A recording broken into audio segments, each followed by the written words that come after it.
ये जिंदगी मरमरा करके मैंने एक एक पैसा जोड़ा और इस लड़के ने उड़ा मारा, तो मेरी क्या कीमत रह गई, मैंने क्या बना? ये सोच में नहीं। सहजों के बाद आदमी सब छोड़ो तो क्या सोच? अरे भाई मौज करो, मौज करने का जब जमाना आ गया तो छोड़ो इन छोटी छोटी बातों में उलझा हुआ मन एकदम से जैसे खींचा और आत्मा के आनंद में, उसके प्रेम में विभोर हो जाता, गदगद आदमी हो जाता है इस प्रेम से परमात्मा। और यही प्रेम हमें वो आनंद देता है। हर समय वो जब झरता रहे, चारों तरफ से बरसता रहे, तो ये दुखी होने की कोई बात ही नहीं। किसी बात में बुरा मानने की कोई बात नहीं। और जब वो परमात्मा हमें प्यार करता है, इसका पूर्ण विश्वास है, और हम उसके बड़े अपने बेटे हैं, ये भी पूर्ण विश्वास, पूर्ण विश्वास। किससे बात आधा अधूरा नहीं, आधा अधूरे में तो गड़बड़ नहीं होगा जो पहले होता था। तब फिर कोई चिंता नहीं, कोई दुख नहीं, कोई परेशानी नहीं, सामने चीजें चली आ रही। अरे मैंने कहा भी नहीं था काहे के लिए,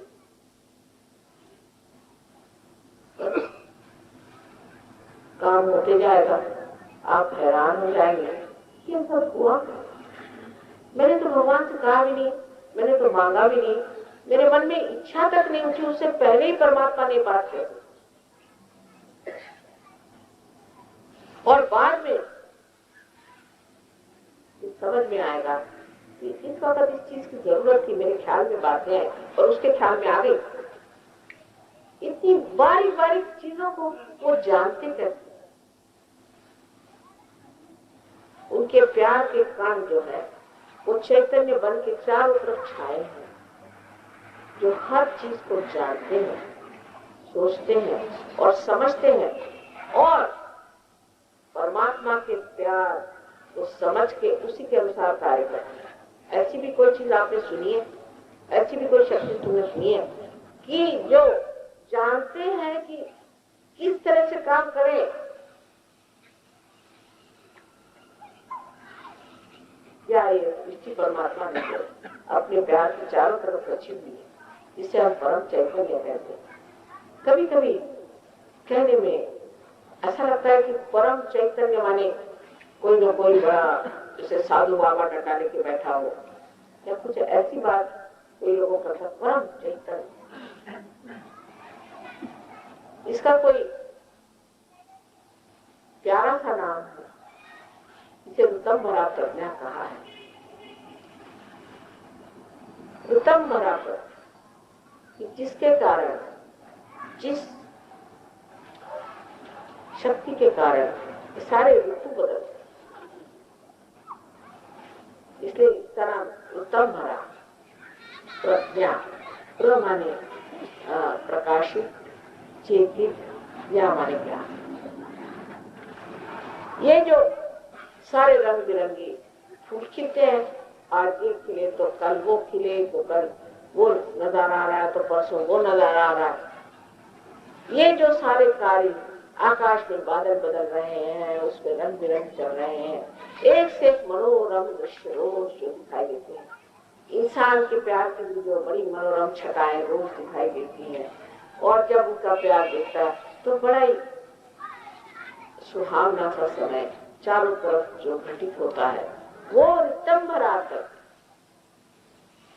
ऐसा नाम दिया भी किसने आपको आश्चर्य का? पातंजलि ने, जो कि आपको सर के बल खड़े कर दिया।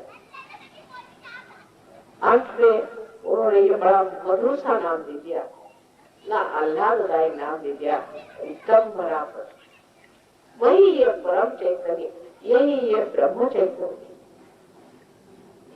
सो जो ब्रह्म के प्रति हमारी कल्पनाएं है, उसमें प्रेम की भाषा ही नहीं है। पातंजलि योग में भी उन्होंने प्रेम की बात नहीं करी, बिल्कुल नहीं करी। कहा कि आपको समाधि मिलनी चाहिए, विचार समाधि, सविचार समाधि, ये समाधि, वो समाधि, वो समाधि, प्रेम समाधि कहीं नहीं। लेकिन एक शब्द में उन्होंने सब कुछ कह डाला कि आपको विडंबना प्रज्ञा को जानना।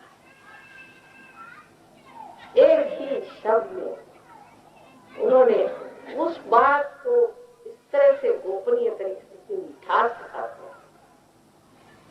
उन्होंने ब्रह्मचर्य करने शब्द नहीं लिया, क्योंकि बड़ा क्लिष्ट संस्कृत का शब्द है ब्रह्मचर्य।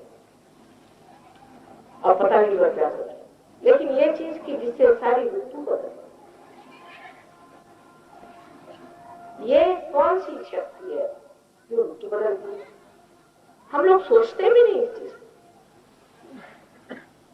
कभी तो आकाश में बादल मंडराते हैं और कभी तो संसार में फूले छा जाते हैं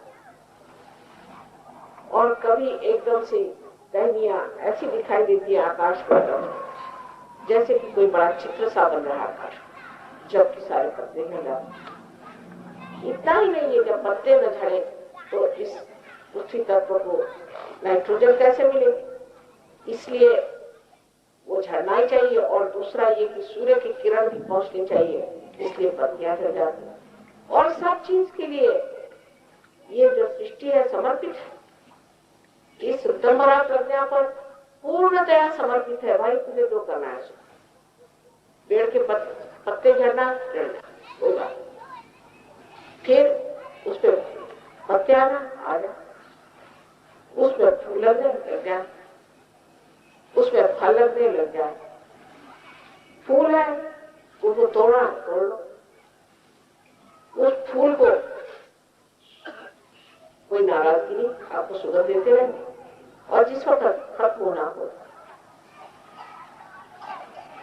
सारी सृष्टि में अगर आप देखें तो आपको आश्चर्य होगा कि ये विडंबना प्रज्ञा कितनी कार्य है। जानवरों में आप पता नहीं जंगलों में कभी रहे कि नहीं रहे, जहां पर शेर बैठे रहते हैं, एक चिड़िया भी नहीं बोलेगी, राजा बैठा हुआ है, सब कायदे में।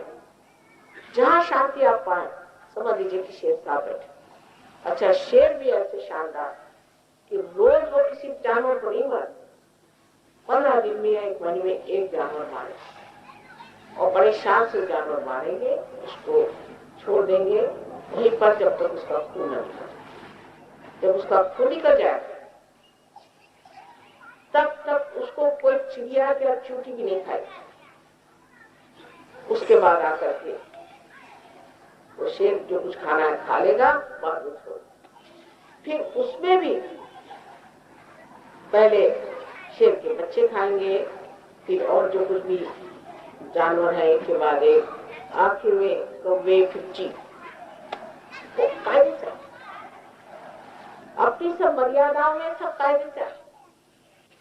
आप जंगल में जाइए, आपको कहीं बदबू नहीं आएगी, शेर को भी बदबू नहीं। लेकिन 4 इंसान आप जंगल में छोड़ दीजिए, पता चल जाएगा कि इंसान नाम का जानवर भूल गया है। शेर को कभी बदबू नहीं आती जंगल में, लेकिन उसको आप लाके जू में रख लीजिए, आप शेर को टुकड़े पास हो जाए। मेरे ख्याल से वो आदमियों की सारी गंदगी खींचते रहता है।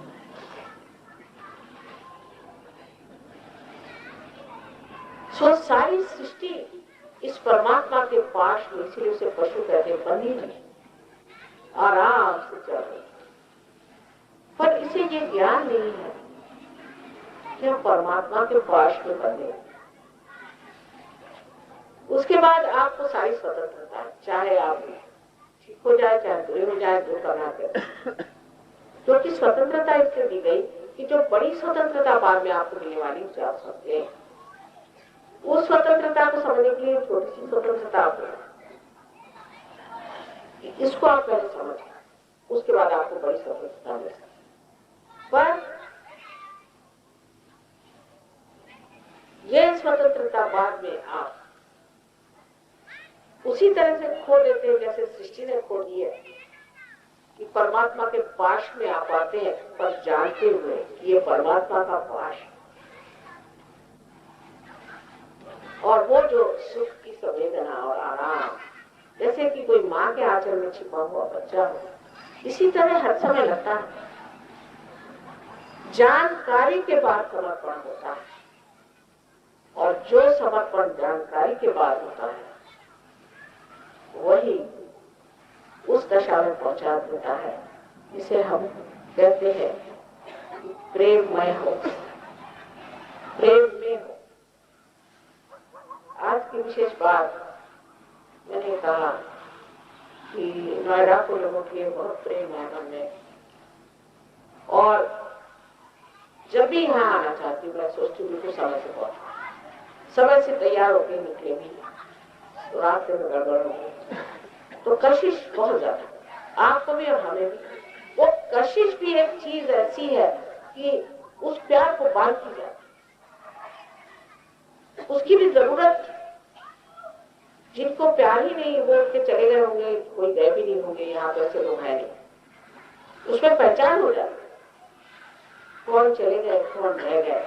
और जिनको प्यार है वो बैठे हुए हैं, और हम भी पूरी समझ सोचते कि पता नहीं कब तक पहुंचेंगे, कैसे होगा। हालांकि कभी कोई चीज की चिंता नहीं होती। ऐसे एक बार लखनऊ से आते हो इतना प्लेन लेट हो गया, रास्ते में हम सोचते रहे, और फोटो ऐसा आया कि हम यहाँ थे नहीं और यहाँ हमारा फोटो। वो कशिश भी एक बड़ी भारी चीज, इससे गहराई बढ़ती है, और उस कशिश में प्यार को आगे ज्यादा महसूस करना। जैसे कि कहीं दर्द हो जाए और उस पर अगर कोई हाथ फेर दे और उससे आराम हो जाए, तो उस आराम को हम ज्यादा याद रखेंगे, पर इस पर कोई ऐसे ही हाथ फेर। इसी तरह की कशिश चीज है जो बड़े गहराई में मुझको उतारता है, और इसीलिए जिन्होंने परमात्मा को याद किया, उसकी भक्ति करी, उसके लिए कशिश रखी, उसको खोजते रहे, वो चाहे कोई भी रास्ते पे चले गए, उन्होंने कितनी भी गलती कर, उससे कुछ फर्क पड़ने वाला है, क्योंकि वो प्रेम का सागर है। वो आपको जरूर अपने हृदय में स्थान देंगे, अपने तरफ खींच लेंगे, क्योंकि वो भी सिर्फ प्रेम ही का आदर करते हैं। और इसलिए आज से आप जान लीजिए कि सहयोग में सर्वप्रथम प्रेम करना। एक दूसरे से अगर कोई मुझे ऐसा कह देता है कि माँ ये आदमी ठीक नहीं है या वो आदमी ठीक नहीं, तकलीफ सी हो जाती है। लेकिन अगर कोई कहता है, किसी सहयोगी की तारीफ करता है, माँ बढ़िया, मेरा हृदय बार बार दूसरों के दोष नहीं देखते, दूसरों के गुण देखते से ही हमारे अंदर गुण आए। जैसे ही हम दूसरों के दोष देखेंगे, ऐसे ही उनके दोष सीधे ही हमारे अंदर आ जाएंगे, जैसे शेर के अंदर बदबू आती है। लेकिन अगर आप दूसरों के गुण देखें तो उनके भी गुण बढ़ेंगे और आप भी बढ़ेंगे। अब कोई आके मुझे शिकायत करता है, माँ ये ऐसे आदमी है वैसे, देखिए मैं क्या करती हूँ, मैं आपसे बता दूं, लेकिन फिर से मेरे बुलावे में आप आई जाए और बुलावा देती, भाई वो तो आपकी बड़ी तारीफ कर रहे थे, आप क्या बात कर रहे हैं? वो तो ये आपकी तारीफ कर रहे थे, उन्होंने तो मेरे समझ लीजिए घंटा भर ले लिया, आपकी तारीफ कर रहे, झूठ बोला माने प्रभु। अच्छा क्या कह रहे थे? अब मुझे याद नहीं, पर बहुत ही तारीफ कर रहे। ये गए उनके गले पड़ गए। अब दूसरे दिन देखते हैं कि दोनों गले में गले डाल के आ रहे।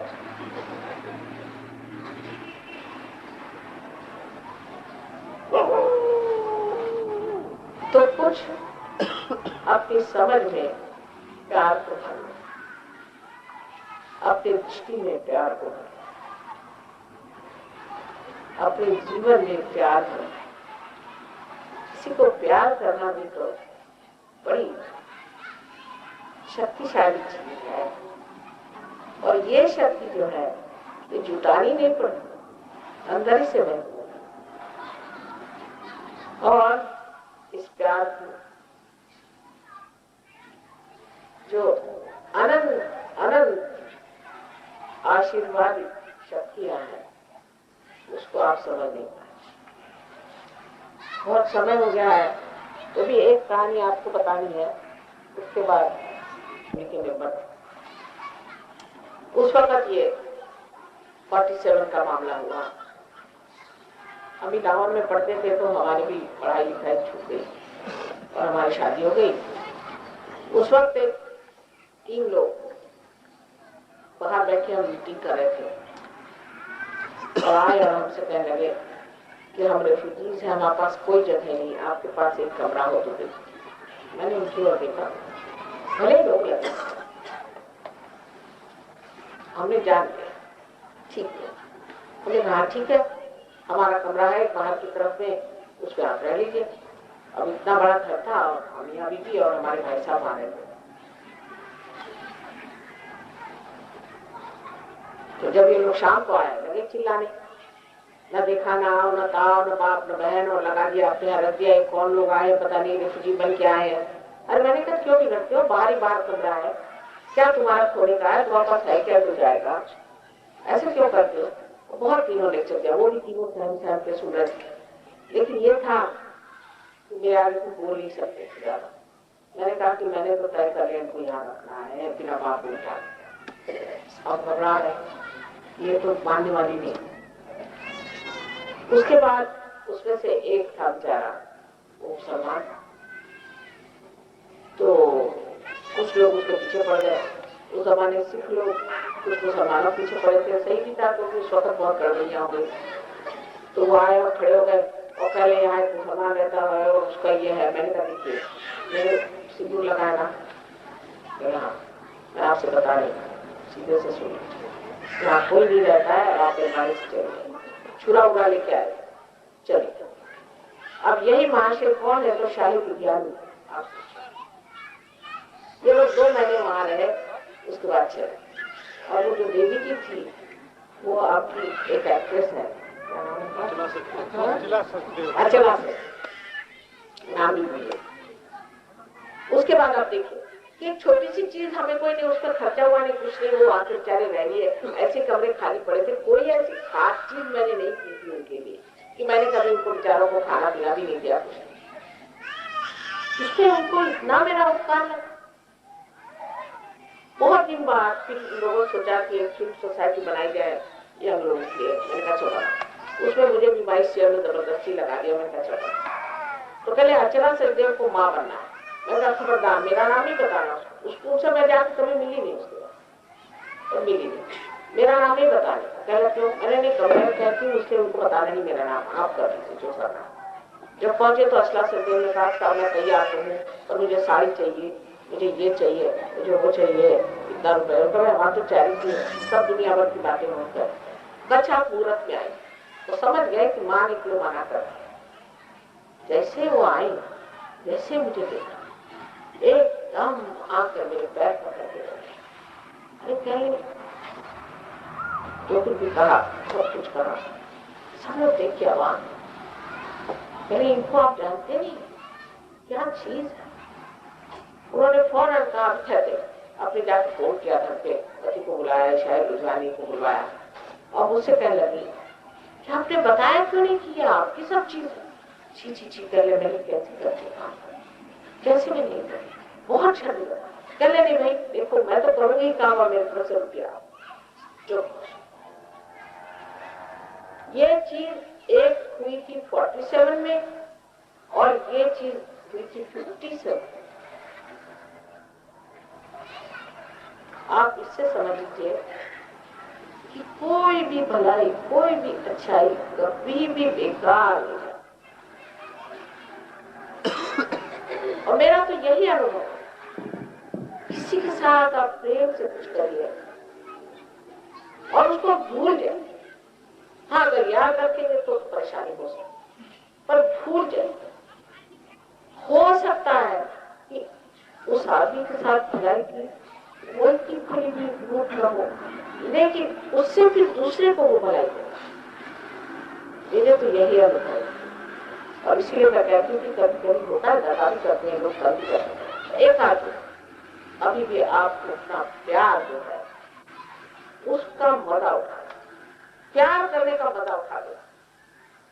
बिगड़ना तो बहुत आसान है, लेकिन प्यार करने का तरीका है वो सीख लेना चाहिए। किसी मतलब से सिर्फ प्यार के लिए प्यार हो, वही परमेश्वरी प्यार है। और अब तो आप समझो प्यार है, अब आपको क्या चाहिए? कुछ नहीं चाहिए, बस इतना ही इच्छा कि अब सबको मैं प्यार बांट। इस प्यार में आप इतना कल्याण संसार का करेंगे और अपना भी।